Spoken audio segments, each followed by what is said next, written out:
오늘 말씀은 요한복음 12장 31절부터 36절까지 말씀입니다. 이제 이 세상에 대한 심판이 이르렀으니 이 세상의 임금이 쫓겨나리라.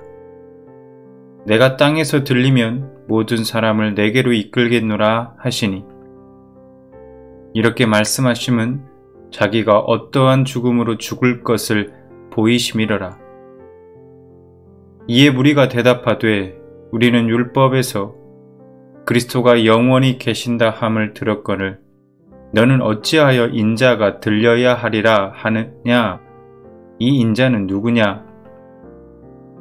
예수께서 이르시되, 아직 잠시 동안 빛이 너희 중에 있으니 빛이 있을 동안에 다녀 어둠에 붙잡히지 않게 하라. 어둠에 다니는 자는 그 가는 곳을 알지 못하느니라. 너희에게 아직 빛이 있을 동안에 빛을 믿으라. 그리하면 빛의 아들이 되리라. 예수께서 이 말씀을 하시고 그들을 떠나가서 숨으시니라. 아멘. 예전에 이런 고민을 한 적이 있습니다.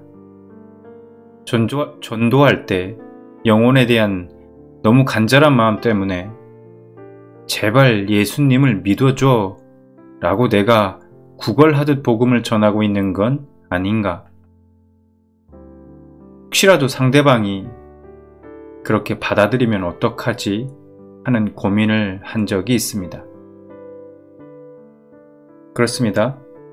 복음은 선포하는 것입니다. 믿어달라고 부탁하거나 설득하거나 구걸하는 것이 아닙니다.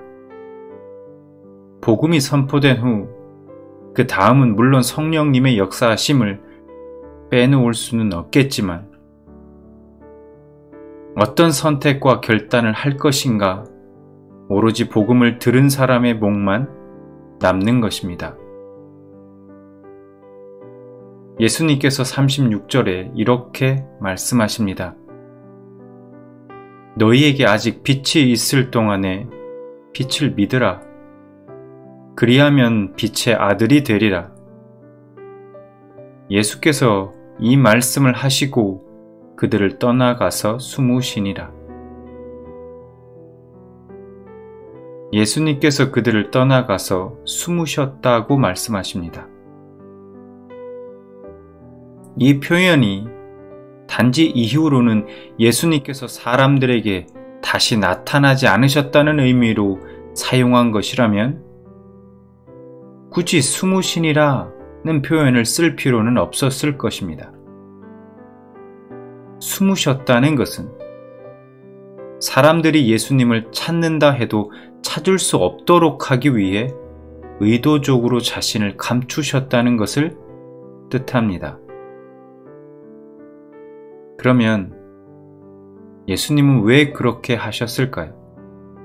여기에는 두 가지 뜻이 있습니다. 첫 번째는 지금까지 너희에게 제시할 것을 이미 다 제시했으니 이제는 결단을 하라는 것입니다.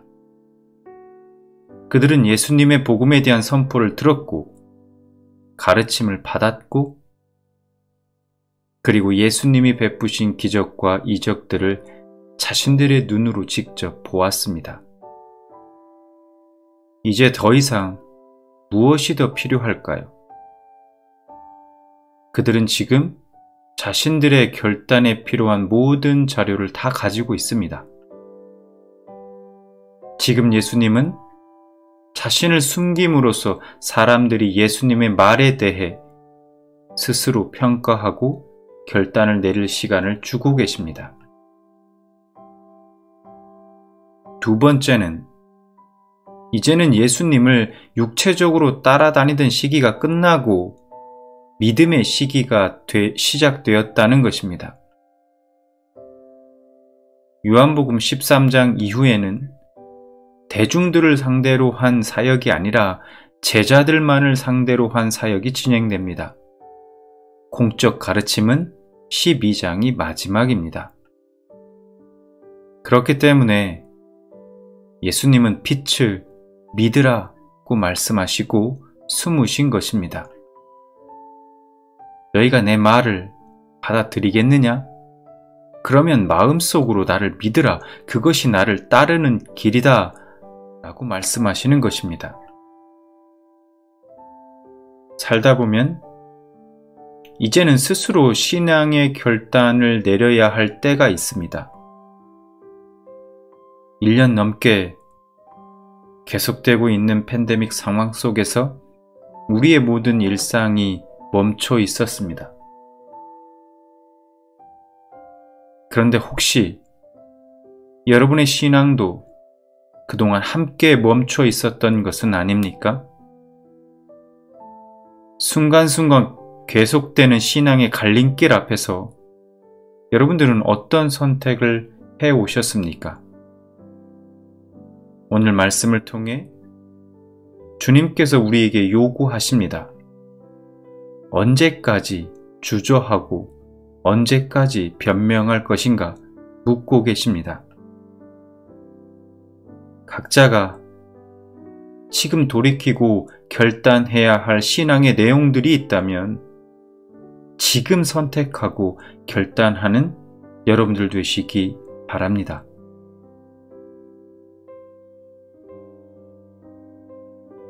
이 시간 오늘 말씀을 통해 각자에게 주신 은혜들을 붙들고 잠시 기도하는 시간을 갖길 원합니다.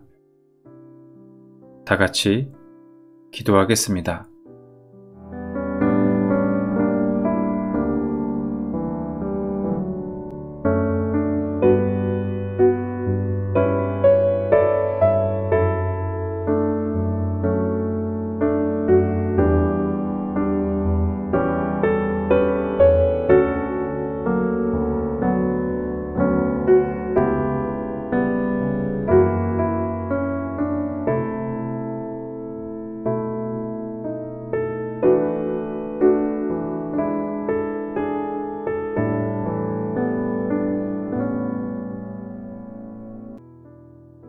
기도하겠습니다.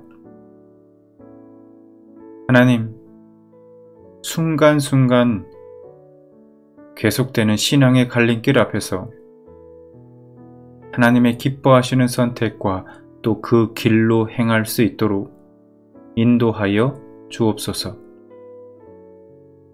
그 길을 선택하고 걸어가는데 더 이상 주저하거나 변명하지 않고 지금 선택하고 결단하여 돌이킬 수 있도록 도와 주옵소서. 예수님의 이름으로 기도드립니다. 아멘.